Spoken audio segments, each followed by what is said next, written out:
Welcome to Same Spit Different Face Podcast, where my opinions is facts. And if you don't like my opinions, you can start your own podcast. And it's free. So don't forget to click the like button, the subscribe button, and the notification bell. Rental for a month, 5% I got a tenant. That little bitch a 9, I don't wanna got a tenant. I'm the landlord, I'm collecting from the tenant. Pants hang, how you gon' tell me to pull them up? Foreign wheels peel like potatoes, I'm pulling up. I just hit a lick on the split and I split it up. Hip Hop Artist of the Week, check the description. So let's talk YNW MELLY. Also follow Same Spit Different Face on Instagram. Now, Spit Squad. It is no longer alleged. Now, I can't say he snitched, but I will say he cooperated, and I'm talking about 100K track. Now, what ended up happening is a crazy situation, and I'll just break it down to you now. This isn't allegations. This is stuff that is coming directly from the paperwork on the website, on the state's website. So it's not like an allegation. It's not me guessing.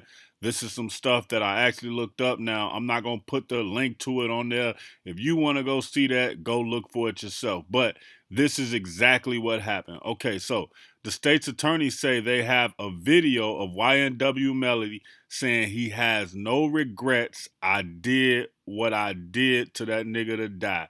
So, and they basically got that. The video was on YNW MELLY's cell phone. Now, the cell phone is the biggest piece of evidence in the case, and the cell phone was given to the state's attorney by 100K Track. The murder was committed in a car that 100K Track rented for Melly.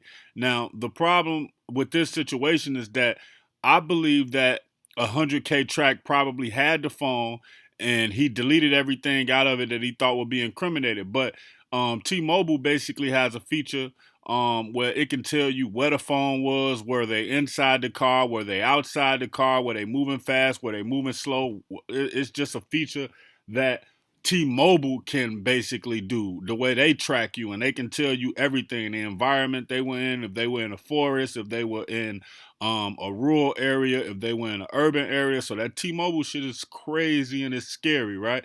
But they do say that 100K Track, the paperwork says Track lied and gave false statements, and they say he drove Melly away from the area of the shooting, right? So I think at one point Track was basically just trying to, get away from the situation. He was trying to help Melly out of it, but then I think he started to understand, like, oh, this is super serious. Like, they can hold this against me. They can get me for tampering with evidence, because basically I believe 100K Track may have been told he could be charged for trying to conceal a capital murder, and that's probably why he turned the phone over and tried to save himself, because he didn't get a phone to the police. He gave the phone directly to the state's attorney. Now, when we talk about snitching, he not snitching. I think he just cooperated because he figured out he was in way over his head. Maybe he felt like he did all he could do to help Melly, and maybe he even talked to Melly about the situation, and Melly was just like, yo, you do what you got to do. Who knows? Because he said he was going to visit Melly every day in jail.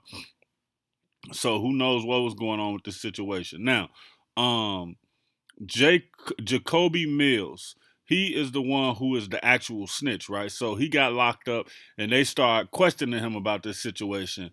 And he said when he arrived to the gate of his house the night of the double murder, he noticed that the car that Melly was driving in wasn't behind him. And he said he thought nothing of it. He said, okay, maybe they just went to a restaurant or something. Then he says Melly had changed his clothes and pretended to be crying when they heard about the double murder. But he said he didn't believe that Melly was really sad, and he kind of felt like he was putting on an act. So, I mean, with that video evidence of Melly basically saying he don't regret what he did to them, and he don't regret what he did for them to die, even though they don't have a date on the video, or they don't know the video was taken a month after that situation happened, and he never said the names, right? But obviously they gonna speculate, and with what's going on with Jacoby Mills and everything that he telling, you can just assume that this case isn't gonna finish well for YNW MELLY. Check out episode 2 of No Time to Play Fair below in the descriptions. Think 50 Cent's Power meets the trenches of Chicago. Spit Squad, drop below in the comments and let me know what you think. Also, check out Hip Hop Artist of the Week in the description, and it's free. So click the like button, the subscribe button, and the notification bell. Peace.